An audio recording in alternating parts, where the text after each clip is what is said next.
Sois le bienvenu sur Mocavision. Aujourd'hui, nous continuons notre mini-série de vidéos, de 2 vidéos, comme je l'avais dit, sur les 5 livres qu'il faut absolument lire en éducation financière et en développement personnel. Dans la précédente vidéo, nous avons vu donc les 5 livres à lire en ce qui concerne donc l'éducation financière. Et donc, dans la suite de cette série-là, aujourd'hui, nous allons parler donc des 5 livres qu'il faut absolument lire pour se développer humainement, c'est-à-dire les 5 livres de développement personnel. Alors, pour ce qui concerne l'ancienne vidéo, si tu ne l'as pas encore vue, je t'ai mis le lien dans la description. Tu peux aussi le constater ici. Donc, n'hésite pas à aller regarder parce qu'il y a quand même un lien avec cette vidéo-là dans laquelle nous allons donc parler des 5 livres de développement personnel qu'il faut absolument lire. Et à la fin, il y a toujours une surprise que je vous avais promis dans la précédente vidéo qu'on va trouver donc à la fin de cette vidéo-là. Donc, il faudra rester jusqu'à la fin, non seulement pour découvrir les livres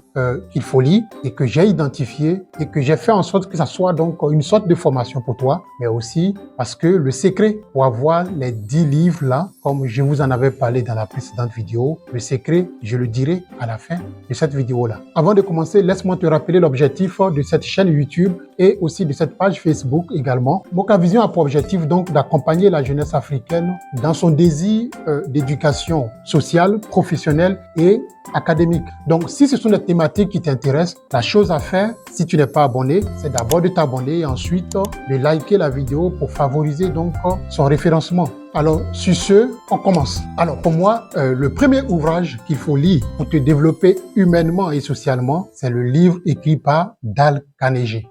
Son livre « Comment se faire des amis ». Moi, j'ai découvert ce livre-là durant ma première année universitaire grâce à un ami qui est aujourd'hui l'un des plus grands youtubeurs de Côte d'Ivoire. Ce titre, un peu étrange quand même, mais c'est un titre d'un ouvrage qui s'est vendu à plus de 50 millions d'exemplaires dans le monde. A priori, quand on entend ce titre, on se dit on n'a pas besoin d'un bouquin pour savoir comment se faire des amis, puisqu'il s'agit d'une chose qui est plus ou moins naturelle et que l'on expérimente dès le plus jeune âge. En fait, plus qu'un livre de développement personnel, Comment se faire des amis est aussi un livre de relations interpersonnelles et de sociabilisation.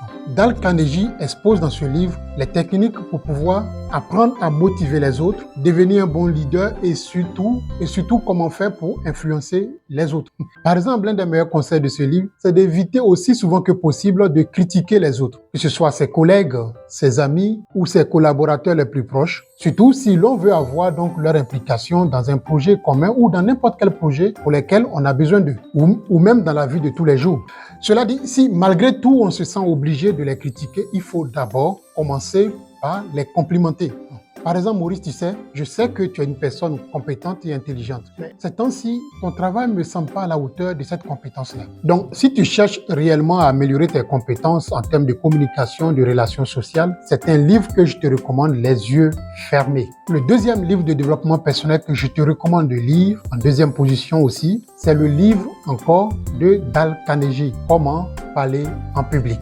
Dans ce livre, il est évidemment question de prise de parole en public, qui est un élément fondamental de la réussite sociale et professionnelle. L'auteur Dale Carnegie constate que savoir prendre la parole en public est devenu un élément incontournable lorsque on veut progresser socialement, mais aussi professionnellement. Alors que la plupart des gens essayent d'éviter la prise de parole en public, pour l'auteur, mieux vaut donc faire face à cette prise de parole en public, puisque cela est utile pour progresser, comme je disais tantôt, socialement et professionnellement. L'ouvrage de l'auteur s'inscrit dans cette idée-là. Mieux vaut dompter son public plutôt que de le fuir. Alors, pour ce faire, il donne quelques conseils et techniques impeccables pour pouvoir réussir sa prise de parole en public. Par exemple, le premier élément pour avoir une prise de parole en public efficace, c'est d'aimer son sujet. En tout cas, mieux vaut faire en sorte à aimer le sujet qu'on va présenter devant un public. Donc, on doit trouver les techniques nécessaires pour l'aimer. Car pour l'auteur, il est plus facile de parler de quelque chose qui nous passionne plutôt que de parler de quelque chose que nous détestons, que nous n'aimons pas. À moins que ça soit un ras-le-bol. Mais même là encore, c'est quand même une passion pour ce ras-le-bol qu'on manifeste. Un deuxième élément important de la prise de parole en public, c'est d'adopter un comportement où l'on ressent la sincérité, l'honnêteté et la chaleur humaine. Car ce sont des éléments qui permettent de pouvoir jouer sur le ton, la gestuelle, le regard et l'expression faciale. Alors, ce livre devra te permettre de développer grandement ta communication orale et par là même d'accroître ta confiance en toi. Alors, le troisième livre que je te propose de lire dans ce programme de développement personnel, c'est le livre de Passer à l'essentiel, écrit par Gary Keeler et Guy Papasan, qui sont deux entrepreneurs à succès. Mais ici, ils donnent des conseils en termes d'organisation, de développement de ses activités ou plutôt d'efficacité personnelle. Ce livre a été un best-seller l'année même de sa sortie et a figuré dans la liste des ouvrages les plus importants du monde durant quelques années. L'idée clé du livre repose sur la question suivante. Quelle est la chose la plus importante à faire aujourd'hui pour améliorer ma vie sur le long terme? Alors, les auteurs commencent dans leur livre par critiquer les mensonges qui nous sont transmis par nos parents et nos proches. Par exemple, les personnes multitâches réussissent mieux. Les grands rêves ne sont pas pour tout le monde. À partir de ces mensonges, les auteurs démontrent que pour avoir des résultats extraordinaires, il convient d'établir des priorités puis d'investir son énergie dans l'essentiel. À la manière d'un effet domino, il faut se concentrer sur la réalisation de la tâche la plus importante chaque jour. En réalisant la priorité du moment, on abat le premier domino qui nous entraîne sur le suivant, ainsi de suite. Le quatrième ouvrage de développement personnel que je te propose de lire dans ce programme que je te propose là, eh bien, c'est le livre « Les hommes viennent de Mars, les femmes viennent de Vénus ». Ce livre qui a été écrit par John Gray dans les années 90 a connu un succès phénoménal durant cette période-là avec plus de 15 millions de ventes. Aujourd'hui encore, ce livre connaît un succès aussi important malgré quelques controverses portées par des politiques de genre. Mais j'avoue quand même que le choix a été un peu compliqué entre ce livre et puis ce que j'aurais voulu savoir avant de me marier. Mais j'ai préféré donc parler des hommes viennent de Mars et les femmes viennent de Vénus parce que c'est beaucoup plus générique peut-être et ça parle des caractéristiques des hommes et puis des caractéristiques des femmes et comment trouver la compatibilité entre les deux types de sexe. Alors de quoi parle ce livre? Les hommes viennent de Mars, les femmes viennent de Vénus. Ce livre, les hommes viennent de Mars, les femmes viennent de Vénus, est en quelque sorte un guide pour comprendre le comportement et la psychologie du sexe opposé. John Gray utilise la métaphore ludique des hommes viennent de Mars, les femmes viennent de Vénus pour décrire le différentiel comportemental que l'on peut constater entre les deux sexes. Pour John Gray, les Martiens sont plus rationnels alors que les Vénusiennes sont plus émotives. Alors, ce différentiel comportemental et psychologique peut générer des tensions au sein du couple. Donc, comprendre ces éléments permet de mieux prendre en compte les attentes du sexe opposé et d'avoir une relation de couple apaisée. Donc, ce livre est important parce que le développement personnel commence d'abord dans le couple, commence dans la famille nucléaire, avec ses proches, avec ses amis, avant donc d'aller vers les collègues et les autres. Donc le développement personnel, c'est la capacité à se développer humainement et socialement. Donc voilà pourquoi j'ai tenu à parler de ce livre plutôt que de parler de l'autre livre, ce que j'aurais voulu savoir avant de me marier, qui est certes intéressant, mais peut-être s'inscrit dans une idée de vouloir se marier. Alors qu'ici, on est dans une idée d'une relation qu'on peut avoir avec n'importe quelle autre femme en termes de relations, échanges, conversations, ainsi de suite. Le cinquième livre de développement personnel, le dernier que je te propose de lire, c'est le livre de Stephen Covey, les 7 habitudes des gens qui réussissent tout ce qu'ils entreprennent.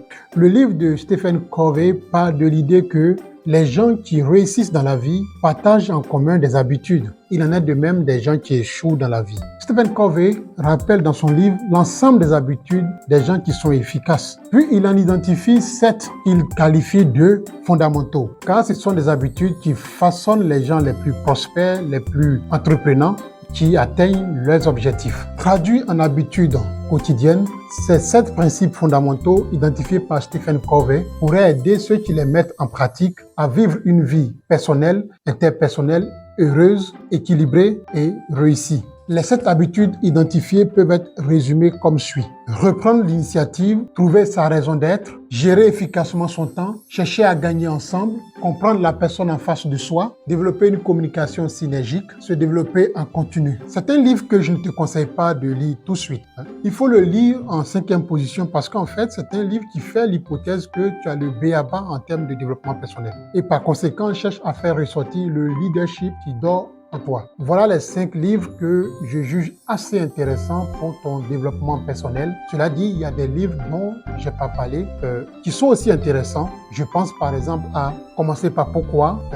Je disais tantôt ce que j'aurais voulu savoir avant de me marier, ou bien Le pouvoir de la confiance en soi. Voilà des livres intéressants dont je n'ai pas parlé parce que bon, je voulais parler des 5 livres les plus importants que tu dois absolument lire. J'ai aussi parlé donc des 5 livres les plus importants que tu devrais absolument lire en termes d'éducation financière. Et je t'ai promis de te donner un cadeau à la fin donc de cette série de 2 vidéos. Eh bien, le cadeau, le voici. Va dans la description et tu vas trouver un lien qui te permettra de télécharger donc les 10 livres dont nous en avons parlé. Et donc ça c'est mon cadeau. Mais aussi dis-moi, qu'est-ce que tu penses de cette vidéo? Quel est ton jugement? Est-ce qu'il y a des livres que parmi ces 5 que j'ai cités que tu as déjà lus? Si oui, quel est ton avis, ton commentaire par rapport à ces ouvrages? Et puis donc, qu'est-ce que tu penses globalement de cette vidéo-là? Et donc, on se donne rendez-vous probablement pour un autre sujet qui va être aussi pertinent. Au revoir.